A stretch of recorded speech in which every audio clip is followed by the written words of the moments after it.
दोस्तों, एक बात मैं बहुत शिद्दत से महसूस कर रहा हूं और बारहा उसका इजहार भी करता रहता हूं। शायद आपने भी ये बात महसूस की हो। आप सोशल मीडिया का कोई भी प्लेटफॉर्म इस्तेमाल करते हो, चाहे वो टिकटॉक हो, यूट्यूब हो, फेसबुक हो, एक्स हो, इंस्टाग्राम हो, तो आप ये चीज शायद देखते हो कि हर तीसरे दिन किसी भी इदारे, शख्स या किसी भी चैनल ने एक नई डॉक्यूमेंट्री अल्ताफ हुसैन के ऊपर अपलोड की होती है। और जब आप उस अल्ताफ भाई के ऊपर बनाई डॉक्यूमेंट्री को देखें, इसका जायजा लें, तो उसके अंदर कोई ना कोई मनफी पहलू अल्ताफ भाई के हवाले से उजागर किया जाता है। अल्ताफ भाई की जाती जिंदगी पे गुफ्तगू की जाती है, कराची को अंधेरों में धकेल देने की बात की जाती है और ना जाने क्या क्या। क्या आप ये सब नोट करते हैं और महसूस करते हैं और ये सोचते हैं कि ऐसा क्यों किया जा रहा है? हमें ये बात समझने के लिए ये सोचना होगा कि अल्ताफ भाई पे पाबंदी लगाने वालों ने 2015 में बहुत बुलंदो बाला दावा करके लोगों को ये कहा था कि हमने अल्ताफ हुसैन का चैप्टर क्लोज कर दिया। उसके बाद 2016 में मजीद आगे जाते हुए उन्होंने अल्ताफ भाई की एमक्यूएम को हाईजैक कराया, इसी एमक्यूएम के अंदर से लोगों से गद्दारियां करवा के, और 22 अगस्त 2016 के बाद उन्होंने एमक्यूएम को भी हाईजैक करा लिया। फिर उन्होंने एमक्यूएम की तमाम यादों को, हमारी तमाम पुरानी चीजों को खत्म किया ताकि कुछ होगा नहीं तो उनको याद ही नहीं रहेगा।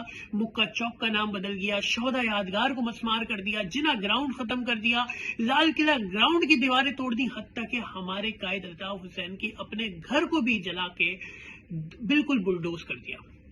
दोस्तों, उसके बाद भी आज 2026 जब अल्ताफ भाई की पाबंदी पे 11 साल गुजर चुके हैं, हर तीसरे दिन कोई ना कोई डॉक्यूमेंट्री बनाना और अवाम को ये बताना कि अल्ताफ हुसैन बहुत बुरे आदमी है, ये सबसे पहले तो इस बात की दलील है कि अल्ताफ हुसैन को कोई माइनस नहीं कर सका।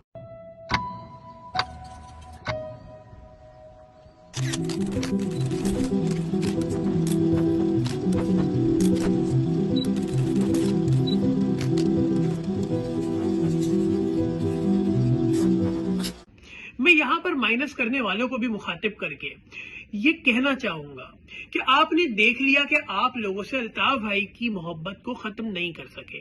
आज भी लोगों को आप इस बुनियाद पे गिरफ्तार कर रहे हैं कि वो अल्ताफ हुसैन के लिए इश्क का इजहार कर रहे हैं। आज भी आप लोगों को अल्ताफ भाई की एपीएमएसओ बनाने के केक काटने की वजह से गिरफ्तार कर रहे हैं। इस अना की जंग को खत्म कीजिए। कराची बदहाली का शिकार है। पीपल्स पार्टी को खुली छूट और खुली लगाम है, जब चाह रही है, जहां चाह रही है करप्शन कर रही है। कराची वाले एहसास से महरूमी के अंदर धंस चुके हैं। आप पाकिस्तान का सोचिए, आप कराची का सोचिए। कराची में जमहूरियत 11 साल से नहीं है। आपने तमाम कोशिशें कर ली, अल्ताफ हुसैन को अपना माइनस कर सके, ना इररेलेवेंट कर सके। आज भी अल्ताफ हुसैन कराची वालों के दिल की धड़कन है। आप इस तरीके की डॉक्यूमेंट्री बनाते रहेंगे, इससे कुछ नहीं होगा। कभी आपने सोहलत मिर्जा की वीडियो बना के लोगों को गुमराह करने की कोशिश की, कभी आपने बल्दिया फैक्ट्री जैसे इल्जाम घिनौने लगा के अल्ताफ भाई के खिलाफ लोगों को गुमराह करने की कोशिश की, कुछ नहीं हुआ। ये कोशिशें 1990 से जारी है, कभी कामयाबी नहीं मिली। आइए अल्ताफ हुसैन के साथ हाथ मिलाकर चलिए और पाकिस्तान को आगे लेके जाइए।